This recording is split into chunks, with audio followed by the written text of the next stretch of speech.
نہ کسی کی آنکھ کا نور ہوں، نہ کسی کے دل کا قرار ہوں، جو کسی کے کام نہ آ سکے میں وہ ایک مشت غبار ہوں۔ کوئی مجھ پہ آنسو بہائے کیوں، کوئی مجھ پہ دیپ جلائے کیوں، کوئی مجھ پہ پھول چڑھائے کیوں، میں وہ بے کسی کا مزار ہوں۔ میرا رنگ روپ بدل گیا، میرا یار مجھ سے بچھڑ گیا، میرا رنگ روپ بدل گیا، میرا یار مجھ سے بچھڑ گیا، جو چمن خزاں سے اجڑ گیا، میں اسی کی فصل بہار ہوں۔ بہار دنیا ہے چند روزہ، نہ چل یہاں سر اٹھا اٹھا کر۔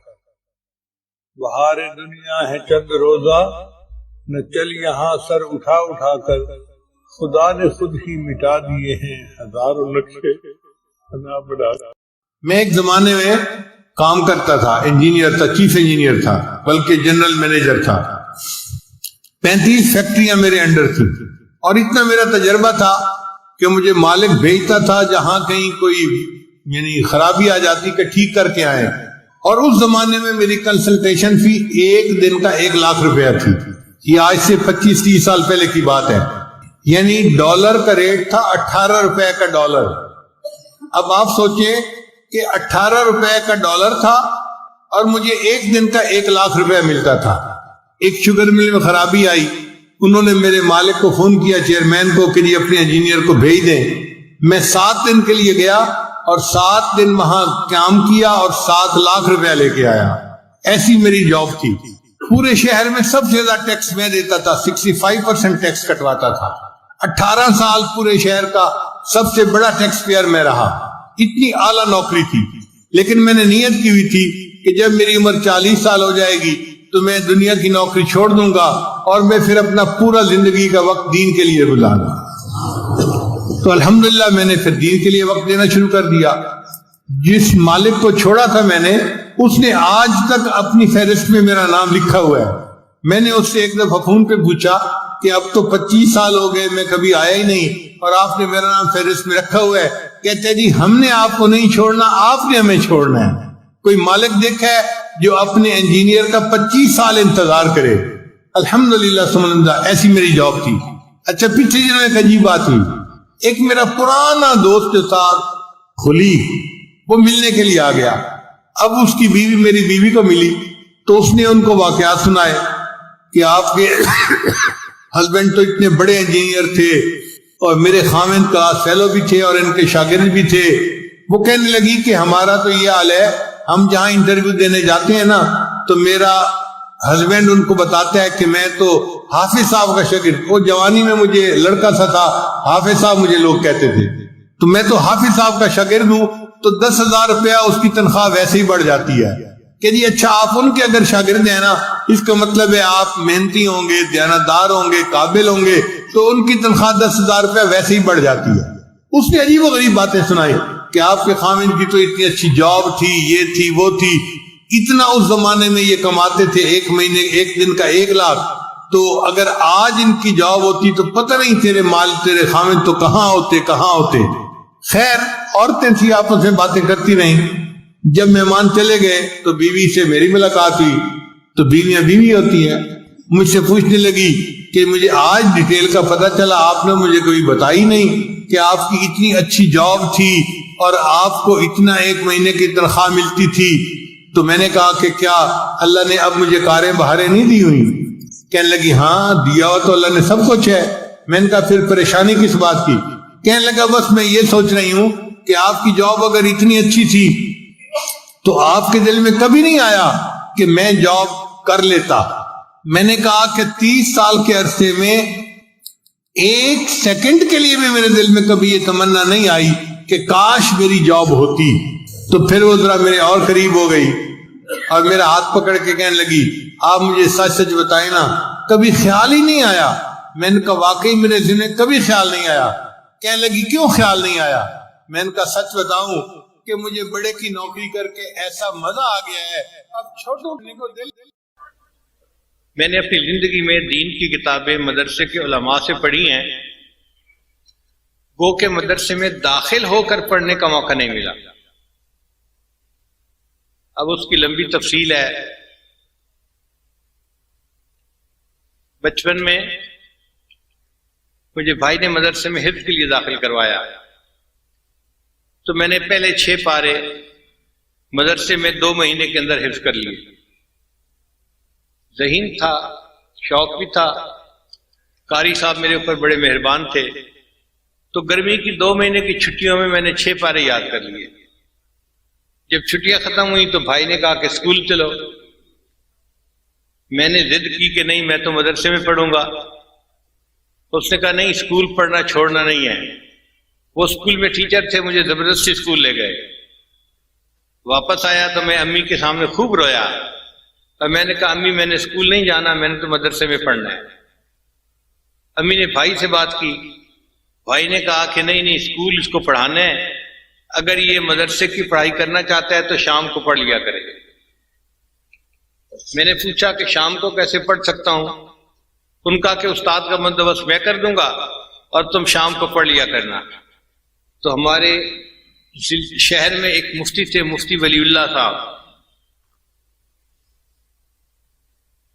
شہر کے مفتی اعظم بھی تھے، بڑے عالم تھے. ان کے دوست تھے، انہوں نے ان کو کہا کہ میرے بھائی نے کتابیں پڑھنی ہیں، آپ شام کو پڑھا دیا کریں. تو مفتی صاحب نے کہا ٹھیک ہے، میرے پاس آ جایا کرے، میں 2-3 گھنٹے دے کے پڑھا دیا کروں گا. تو انہوں نے مجھے فارسی پندنامہ سے کتابیں پڑھانی شروع کر دی. پھر مالا بدہ میں نے انہوں نے کتاب پڑھائی، پھر گلستان بوستان پڑھائی، پھر انہوں نے صرف اور نحو کی کتابیں پڑھانی شروع کی.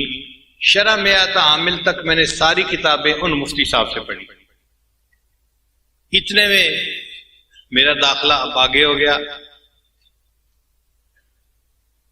جب میں یونیورسٹی میں پہنچا، یونیورسٹی لاہور میں، تو دل بڑا پریشان تھا کہ میری کتابوں کا سلسلہ کیا بنے گا. تو داخلہ ملنے کے بعد ہم نے یونیورسٹی کے گرد تھوڑا راؤنڈ لگایا کہ قریب میں کوئی مدرسہ ہے. تو ایک مدرسہ ضیاء العلوم کے نام سے بیگم پورہ محلے میں تھا. یہ بیگم پورہ محلہ بالکل یونیورسٹی کی دیوار کے ساتھ ہے. اس کے جو محترم تھے وہ چترال کے عالم تھے. میں ان کے پاس گیا اور میں نے انہیں کہا جی کہ میں یونیورسٹی کا طالب علم ہوں، لیکن میرے دل میں علم حاصل کرنے کا شوق بھی ہے. آپ اپنے اساتذہ سے بتا دیں کہ میں شام کو آ جایا کروں گا اور یہ حضرات مجھے کتابیں پڑھا دیا کریں.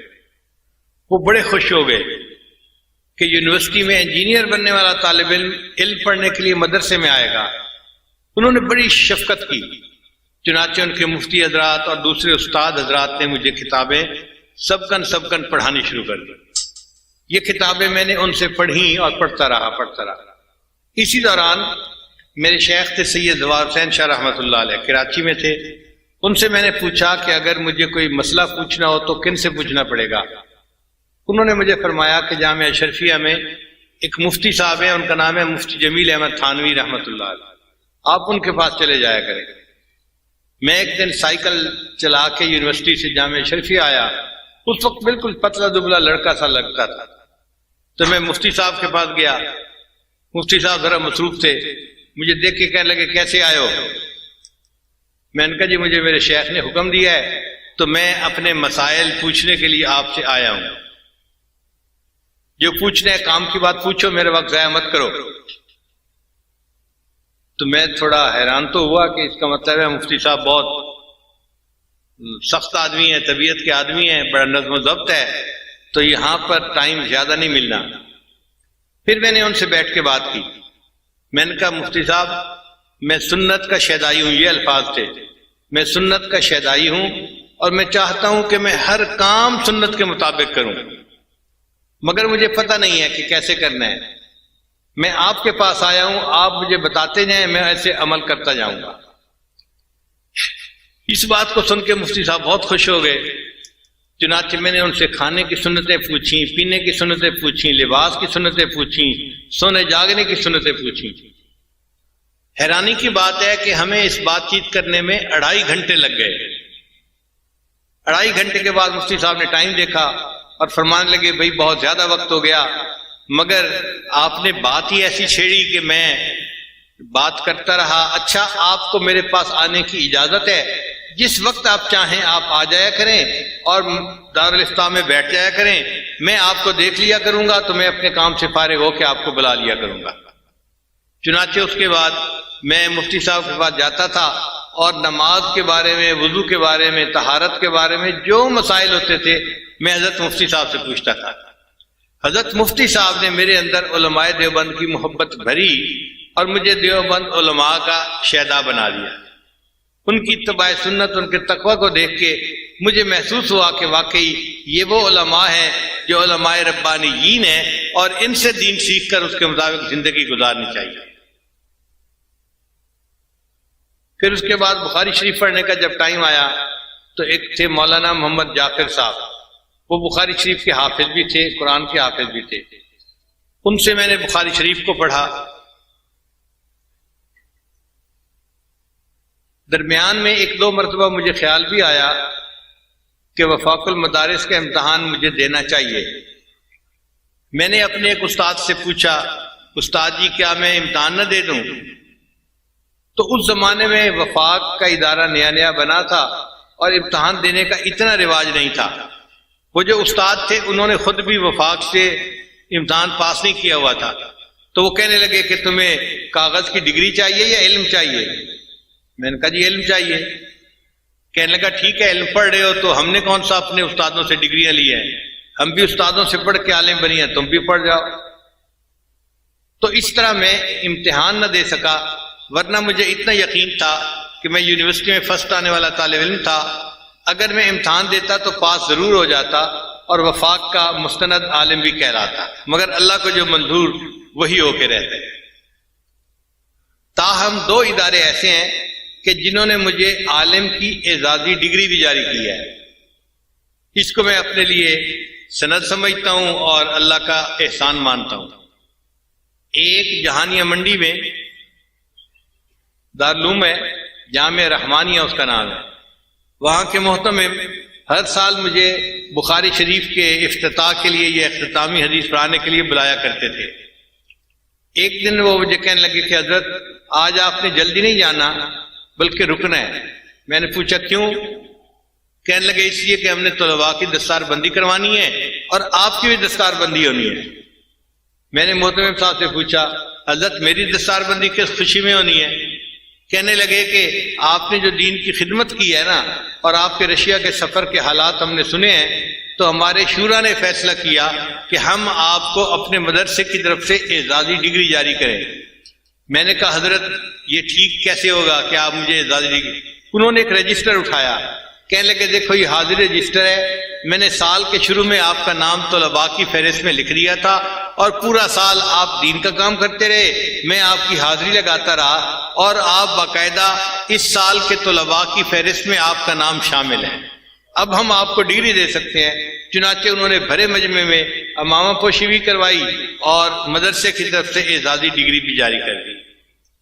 پھر اس کے بعد دوسری ڈگری قاسم العلوم ملتان کے جو محتمم تھے انہوں نے عطا کی۔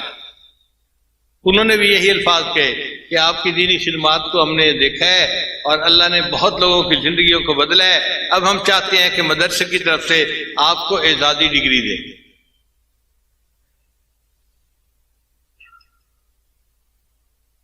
حدیث مبارکہ میں چند واسطے ایسے ہیں کہ جن کے ذریعے سے اس عاجز کو اللہ نے عالی سند عطا فرمائی۔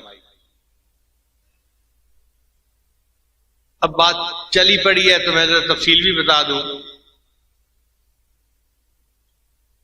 مجھے دیوبند جانے کا موقع اللہ نے عطا فرمایا تو حضرت مولانا سالم قاسمی رحمۃ اللہ علیہ جو قاری طیب رحمۃ اللہ کے بیٹے تھے اور دارالعلوم دیوبند وقف کے محتمم تھے، انہوں نے اپنے گھر دعوت دی۔ ہم نے ان کے گھر میں کھانا کھایا تو مجھے کہنے لگے حضرت آپ میرے ساتھ آئیں، تو میں ان کے ساتھ اٹھ کے گیا۔ وہ مجھے ایک کمرے میں لے کر گئے اور ایک چارپائی کی طرف اشارہ کیا، حضرت اس کے اوپر بیٹھ جائے۔ میں بیٹھ گیا، پھر پوچھنے لگے حضرت آپ کو پتہ ہے میں نے اس چارپائی پہ آپ کو کیوں بٹھایا ہے؟ میں نے کہا جی مجھے تو نہیں پتا، میں ان پیروں میں سے نہیں ہوں جن کے گھوڑے اور بلیاں بھی علم غیب جانتے ہیں۔ تو ہنس پڑے، کہنے لگے اچھا میں آپ کو بتاتا ہوں کہ یہ چارپائی حضرت مولانا قاسم نانوتوی رحمۃ اللہ علیہ کی ہے اور یہ کمرہ بھی انہی کا ہے، اور میرا یہ دل چاہتا تھا اس کمرے میں اس چارپائی پر آپ کو بٹھا کر اجازت حدیث دوں، اب میری طرف سے آپ کو حدیث کی اجازت ہے۔ انہوں نے لکھی ہوئی سند بھی دے دی اور ان کی سند بھی کافی عالی تھی، اللہ نے مجھے یہ نعمت وہاں پر عطا فرما دی۔ دوسری حدیث کی عالی سند، اس کا بھی عجیب قصہ۔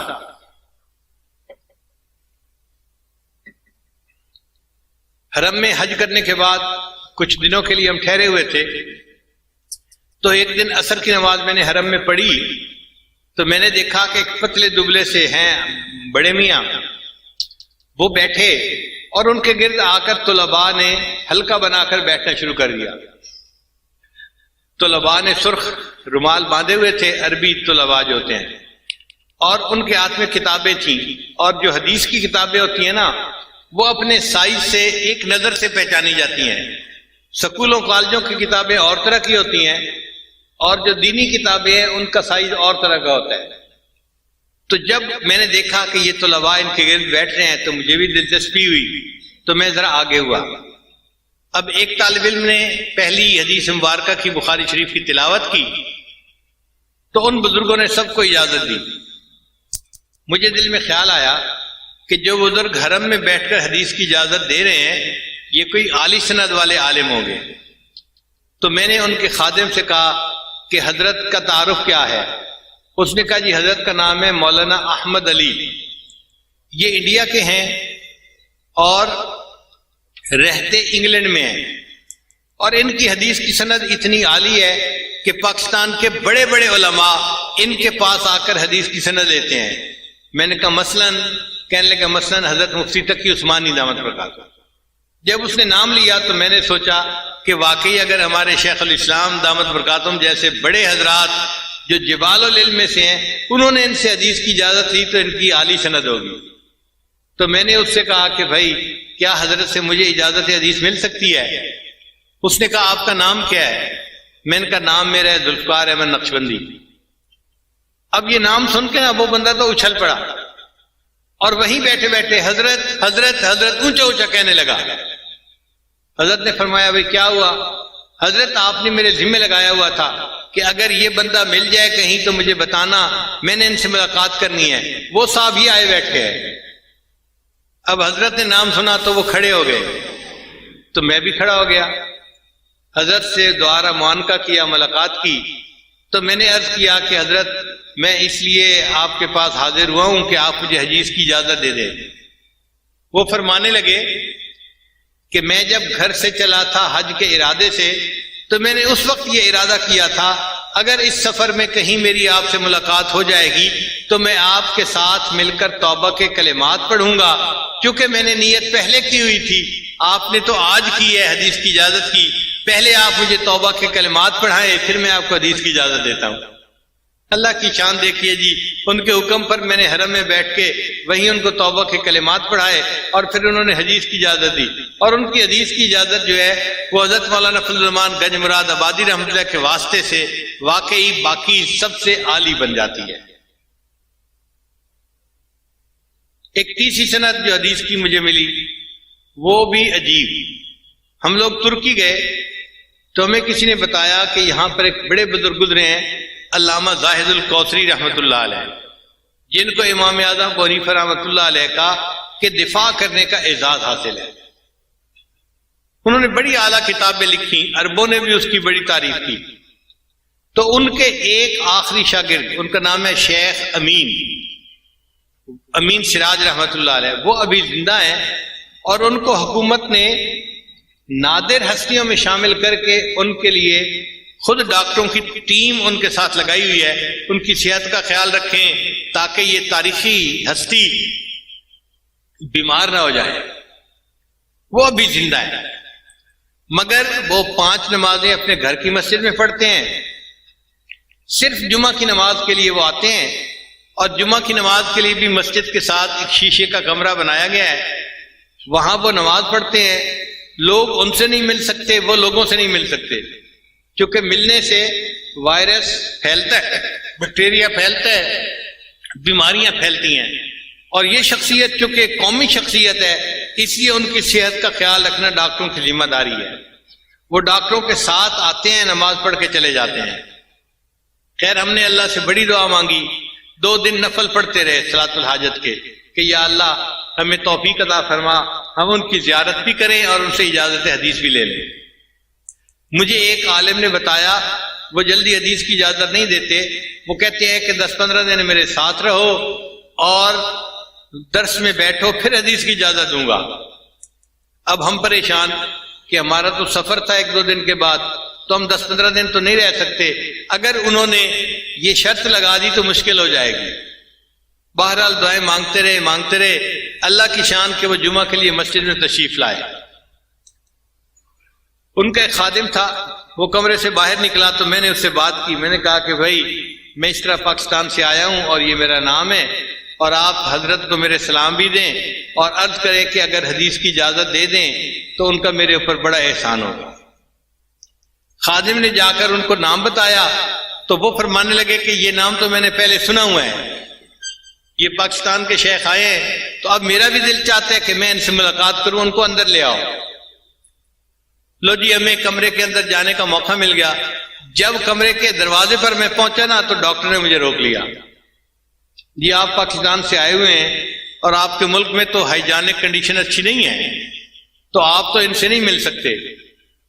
میں نے کہا بھائی میری بھی چاہت تھی اور شیخ نے بھی یاد کیا تھا اس لیے میں آیا ہوں.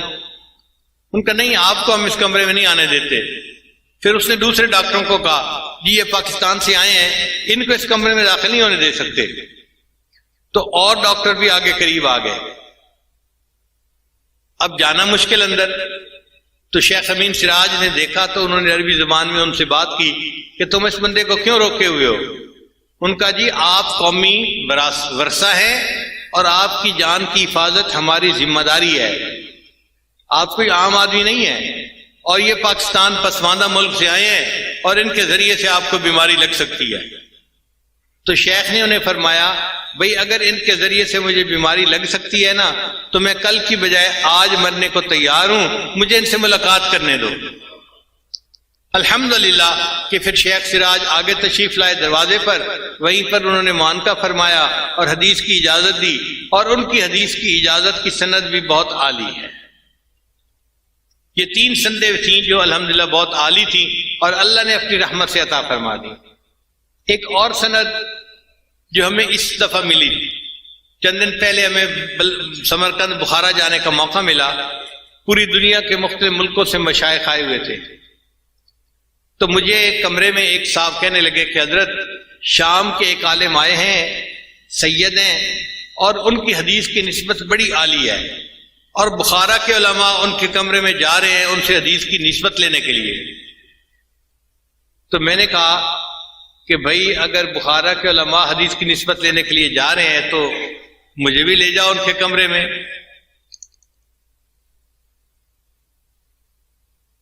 کہنے لگے جی کیسے؟ میں نے کہا ویل چیئر لے آؤ میں چلتا ہوں ان کے کمرے میں. جب میں نے کہا نا کہ ویل چیئر لے آؤ میں چلتا ہوں ان کے کمرے میں، تو ہمارے دوستوں میں سے ایک دوست بیٹھے ہوئے تھے، وہ کہنے لگے حضرت آپ نہ جائیں یہیں بیٹھے، میں آپ کو ایک بات بتاتا ہوں. میں نے پوچھا کیا؟ کہنے لگے عصر کی نماز کے بعد وہ شیخ مجھے ملے تھے اور انہیں مجھ سے کہا تھا کہ آپ شیخ ذوالفقار احمد نقشبندی کے خلیفہ ہیں، اگر مجھے ان کے پاس آنے کا کوئی وقت مل سکتا ہے تو آپ مجھے فون کر دینا، میں ان سے توبہ کے کلمات پڑھنے کے لیے آؤں گا. تو انہوں نے تو پہلے سے مجھے کہا ہوا ہے تو میں ان کو فون کر دیتا ہوں، وہ خود تشریف لے آئیں گے. میں نے کہا ٹھیک ہے. چنانچہ انہوں نے فون کیا تو وہ جو عالم تھے وہ اسی وقت اپنے ایک اور شیخ کے ساتھ تشریف لے آئے. وہاں پر انہوں نے آ کر توبہ کے کلمات پڑھے اور اس ساجد نے ان سے حدیث کی اجازت کے لیے درخواست کی، تو انہوں نے بھی حدیث کی اجازت عطا فرما دی. میں نے ان سے پوچھا کہ آپ کی حدیث کی اجازت عالی کیسے بنتی ہے؟ اس نے کہا جی کہ پورے پاکستان میں حدیث کی جو سند چل رہی ہے اس میں قریباً 20 کے قریب واسطے بنتے ہیں نبی علیہ السلام تک، اور جو میری سند ہے اس میں 15 واسطے بنتے ہیں. اتنے کم واسطوں کے ساتھ ان کا تعلق تھا.